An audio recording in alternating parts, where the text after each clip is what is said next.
There is a moment at a party, or a family dinner, or any room full of voices, when something in you quietly steps back. Not your body. Your body is still there, holding a glass, nodding at the right moments. But something deeper has already moved toward the door. The room is loud in a way that feels almost physical, overlapping conversations, someone laughing too hard at something across the table, music underneath everything like a second layer of noise you never asked for. And you find yourself scanning. Not for danger. For the one person in the room you actually want to talk to. Maybe you find them. Maybe you end up in the kitchen with one other person, and suddenly the noise drops away, and the conversation becomes something real. Or maybe you step outside for a moment, just a moment, and you stand there in the quiet and feel something you can only describe as relief. You have probably told yourself a story about this. That you are getting older. That crowds were never really your thing. That you are just tired tonight. You might have even worried, quietly, that something is changing in you, something you cannot name but can feel, a preference for depth over volume, for meaning over motion, for the one voice that is actually saying something over the 20 that are filling space. What if that feeling is not a symptom of something leaving you? What if it is the first sign of something arriving? Most people assume that pulling back from noisy social situations after 60 means the brain is slowing down, losing its ability to track complexity, to keep up, to engage. That assumption is understandable. It looks, from the outside, like retreat. But the reality is far more extraordinary than that. What is actually happening inside your brain when you choose quiet over chaos, when you find yourself gravitating toward one real conversation over a roomful of surface ones, is not withdrawal at all. It is precision. Your brain has not lost its appetite for the world. It has developed a filter that most people never even knew existed. Welcome back to the aging mind. Subscribe before you leave, because what you are about to learn will change how you see every conversation you have pulled back from, and every one you have quietly, instinctively chosen to stay in. Today we are going through 8 things happening inside your brain that explain exactly why you prefer quiet, meaningful conversations after 60. Stay until the end, because the final section, the depth preference shift, is the one that neuroscientists call the single most misunderstood sign of a brain that is actually performing at its peak. And it is the one most people over 60 have spent years feeling quietly ashamed of, without ever being told the truth. Number 1. The noise filter upgrade. You are sitting in a restaurant, a good one, the kind you chose because you wanted a real conversation, and somewhere in the middle of what the person across from you is saying, you lose the thread. Not because you stopped paying attention. You were paying attention completely. But the table behind you shifted, or a server dropped something, or 3 people laughed at once, and the sentence you needed simply disappeared into the air. Most people assume this is hearing loss. And sometimes, partly, it is. But that is not the full story. Researchers at Northwestern University's Auditory Neuroscience Laboratory spent years studying exactly this, how the aging brain processes speech when there is competing noise in the environment. What they found surprised even the scientists running the study. The older brain does not simply struggle with noise the way a failing system struggles. It does something far more deliberate. It begins to prioritize. The neural pathways responsible for isolating a single voice from background noise, what researchers call the cocktail party problem, actually shift their strategy after 60. Instead of trying to process everything at once, the brain begins to triage in real time, deciding what matters and what can be discarded. The problem is that this triaging takes processing bandwidth. And when the noise is high enough, that bandwidth gets consumed before the meaningful signal can be fully locked in. What this means for you is that the struggle in loud rooms is not a sign of decline. It is a sign of a brain that has become so sophisticated in its filtering that it cannot run that filter and absorb complex speech simultaneously without cost. You are not losing conversations. You are running a more demanding operating system than you were at 35. The quiet room is not a preference. It is your brain asking for the conditions it needs to do what it does best. But what we have covered so far is only part of it. What comes next explains something that goes even deeper than how you hear. It explains why certain conversations feel like a waste of something precious, even when you cannot say exactly what that something is. Number 2. The meaning detector. You are at a work event, or a neighborhood gathering, or a family function with people you see twice a year. Someone is telling you about their renovation. Someone else is complaining about traffic. There is a conversation happening near you about a television show you have never seen. And you are standing there, nodding, drink in hand, feeling something that you have no clean word for, a kind of low-grade exhaustion that has nothing to do with how much sleep you got last night. Most people assume this is introversion catching up with them, or social anxiety quietly expanding its territory. That is not what is happening. Psychologist Laura Carstensen founded Stanford Center on Longevity and spent decades studying something she called socio-emotional selectivity theory. The question she started with was simple: why do older adults consistently report higher emotional satisfaction from their relationships, even as their social networks shrink? What her research uncovered was not what anyone expected. As the brain ages and the sense of future time shifts, not morbidly, but realistically, the brain's goal system undergoes a fundamental recalibration. Younger brains prioritize information gathering. They will sit through a dull conversation because it might lead somewhere. Older brains begin to prioritize emotional meaning. They have an internal calculator running at all times, and that calculator is asking one question: is this worth it? What this means for you is that the restlessness you feel in shallow conversations is not rudeness and it is not decline. It is your brain correctly identifying a mismatch between what it is capable of and what it is being asked to process. You have developed a meaning detector. It is not broken. It is, in fact, one of the most sophisticated cognitive tools a human brain can possess, and most people do not develop it fully until their 60s. But what we have covered so far is only 2 pieces of an 8-part picture. What comes next is something most people never connect to conversation at all, until they hear it, and then they cannot unhear it. Number 3.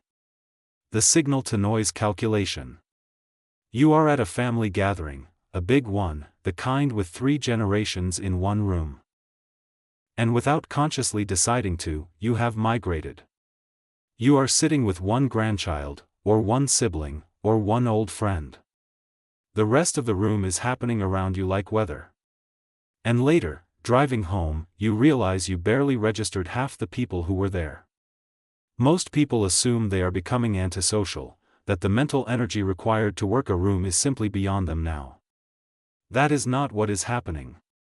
Researchers at the University of Toronto studying selective attention in older adults found something that reframed the entire conversation about aging and focus. For decades, the assumption in cognitive science was that older brains were worse at filtering distraction, that they let in too much, that the noise overwhelmed the signal. But when researchers looked more carefully at what older adults were actually filtering, they found something different. The aging brain does not filter less. It filters differently. It suppresses information it has already classified as low value with remarkable efficiency, and it does this largely below the level of conscious awareness. The social triage you experience at a gathering, the quiet gravitational pull towards certain people and away from others, is not random. It is your brain executing a calculation it has been refining for 6 decades, drawing on everything it knows about where meaning lives and where it does not. What this means for you is that the person you end up talking to at any gathering is not an accident. Your brain chose them before you consciously did. You are not retreating from the room. You are navigating it with a precision that younger brains, still trying to process everything, simply do not have. But the filtering happening in your social world is only a reflection of something much larger happening in how your brain processes information itself. What comes next is the piece of this that most people find genuinely difficult to believe. Number 4. The depth processing engine. You have noticed something in the last few years, in conversations, in books, in moments when someone says something that seems ordinary. You catch things. Not always the words. The feeling underneath the words. The pause before someone answers. The thing that was not said but was somehow louder than everything that was. You remember conversations not as transcripts but as textures, the weight of them, the color of them, the way you felt when you walked away. Most people assume this is simply the accumulation of life experience. That is true, but it is also far more than that. Researchers at Harvard Center on the Developing Adult have spent years mapping what they call crystallized intelligence, the brain's capacity to integrate decades of pattern recognition, emotional experience, and contextual knowledge into something that functions almost like a sixth sense in conversation. What they found is that this capacity does not plateau in middle age. It continues to deepen well into the 70s and beyond. And its most striking feature is not memory or recall, it is integration. The aging brain becomes extraordinarily good at holding multiple layers of a conversation simultaneously: what is being said, what has been left out, what the emotional history between these two people suggests, what the silence at that particular moment might mean. What this means for you is that when you are in a conversation that matters, a real one, the kind you have been increasingly drawn to, you are not just listening. You are processing at a depth that younger adults are neurologically not yet equipped to match. The quiet conversations you prefer are not simpler. They are the ones complex enough to actually use what your brain has become. What comes next connects this processing power to something even more specific, a capability that tends to appear in the 60s and that most people attribute to luck, or intuition, or just knowing people well. It is none of those things. Number 5. The emotional radar sharpening. You walk into a room and you know something is off before anyone says a word. A grown child calls and says everything is fine, and something in you is already leaning forward before you can explain why. An old friend laughs at something and you hear a note in that laugh, too quick, too bright, and you file it away. Later, you are right. You are almost always right. Most people assume this is experience. And again, yes. But it is also something measurable. Researchers at the University of California, San Diego conducted a series of studies comparing younger and older adults on a specific and demanding task: reading the emotional state of another person using only tone of voice and brief glimpses of facial expression, what scientists call microexpressions, the involuntary movements of the face that last less than a quarter of a second. The results were not close. Older adults, consistently, across multiple trials, outperformed their younger counterparts. Not by a little. Significantly. The researchers had expected experience to account for some of the gap. What they did not expect was the scale of it, or the finding that the older brain was processing emotional information through neural pathways that younger brains had not yet developed to the same degree. What this means for you is that the emotional intelligence you feel operating when you sit with someone who is hurting, or when you know something is wrong before the conversation begins, is not a soft skill accumulated through decades of kindness. It is a neurological capability that the older brain possesses more fully than any other. The quiet conversations you prefer are the ones where this capability gets to be used. The loud ones, the shallow ones, they are simply not worth what your brain now brings to the table. But there is a dimension of this that most people have never framed as intelligence at all. It looks, from the outside, like withdrawal. It feels, from the inside, like protection. What comes next is the piece that explains why you have started to guard your time and energy in conversation differently, and why that is not coldness. Number 6. The conversation economy. You have started saying no to things. Not dramatically, you are not making announcements about it. But quietly, consistently. The invitation to a gathering that would have taken half a day and left you feeling flattened. The phone call from someone who has never once asked how you are doing. The argument that would take 2 hours to have and end exactly where it started. You used to push through those things. Now you do not. And sometimes, in the honest part of the night, you wonder if you are becoming someone smaller. Most people assume this is fatigue or emotional fragility. That is not what is happening. Laura Carstensen's decades of research at Stanford introduced a concept that reframes this completely. She found that as the brain's relationship with time matures, as people move from an abstract sense of unlimited future to a concrete, realistic one, something shifts in how social energy gets allocated. Younger brains will invest in a wide and varied social portfolio, including relationships that cost more than they return, because the future feels long enough to justify the bet. Older brains begin to operate on what Carstensen called a compressed time horizon, not a morbid one, but an honest one, and in response, they begin to invest their social energy with a precision that looks, from the outside, like selectivity. From the inside, it is more like finally knowing what something is worth. What this means for you is that the conversations you are no longer willing to have are not evidence of a smaller heart. They are evidence of a brain that has finally learned, after 60 years of data collection, what nourishes and what depletes. The people you choose to stay close to, the conversations you protect, the energy you refuse to spend on what does not matter, that is not retreat. That is the most sophisticated form of social intelligence a human brain can develop. But there is one more dimension of this that almost no one talks about, one that lives not in the conversations you choose but in the silences between them. Number 7. The silence comfort zone. You are sitting with someone you have known for a long time, a spouse, or a close friend, or a sibling who has been in your life longer than most things in it. And there is a silence. Not an awkward one. A comfortable one, the kind where neither of you feels any pressure to fill it. And you notice, perhaps for the first time, or perhaps you have noticed before but never had words for it, that the silence is saying something. That there is a whole conversation happening in it. And that you understand it completely. Most people assume this comfort with silence is simply familiarity, that any two people who have spent enough time together eventually run out of things to say.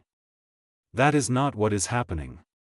Researchers at the Max Planck Institute for Human Cognitive and Brain Sciences have been studying what they call interoception, the brain's capacity to sense and interpret internal and relational states, and how this capacity changes across the lifespan. What they found is that the aging brain develops an increasingly refined sensitivity to nonverbal attunement, the wordless synchrony that occurs between two people who are genuinely present with each other. This is not passivity. It is a form of communication that requires the brain to hold enormous amounts of relational information simultaneously, tone, posture, history, emotional context, and to respond not with words but with presence. Younger brains, still optimizing for language and output, are often uncomfortable in silence. The older brain has learned, at a neural level, that sometimes the most sophisticated response is to simply be there. What this means for you is that the silences you have learned to live in, the ones that feel like rest rather than awkwardness, are not the absence of conversation. They are conversation at its most refined form. The preference for quiet is not emptiness. It is the sound of a brain that has learned something it took a lifetime to learn. And now we arrive at the piece that holds all of this together. The piece that is hardest to say and most necessary to hear. There is something that nobody tells you when you begin to change in this particular way. Not the doctors. Not the articles about staying socially active in your 60s. Not the well-meaning people who encourage you to get out more, to push through, to stay engaged with the noise of the world the way you used to be. Nobody sits down with you and says, what you are experiencing is not a door closing. It is a door opening, one that took 60 years to reach. Because the truth is that the preference you have developed, for fewer people, quieter rooms, conversations that go somewhere real, is not a symptom of a brain in decline. It is the signature of a brain that has finally become what it was always building toward. Every loud room you endured. Every shallow conversation you smiled through. Every moment you performed engagement while something deeper in you waited for a conversation that actually deserved you, was the long preparation for this. And yet, there is a grief in it too. A quiet one. Because the world does not always slow down to meet you where you are now. Gatherings still happen. Noise is still expected. People who knew you when you were younger, louder, more available, more willing to fill every silence with something, sometimes cannot find you anymore. And you wonder, in those moments, whether you have drifted somewhere too far from shore. You have not. What neuroscientists call the depth preference shift, the migration of the aging brain away from breadth and toward depth, away from volume and toward meaning, is not a retreat from life.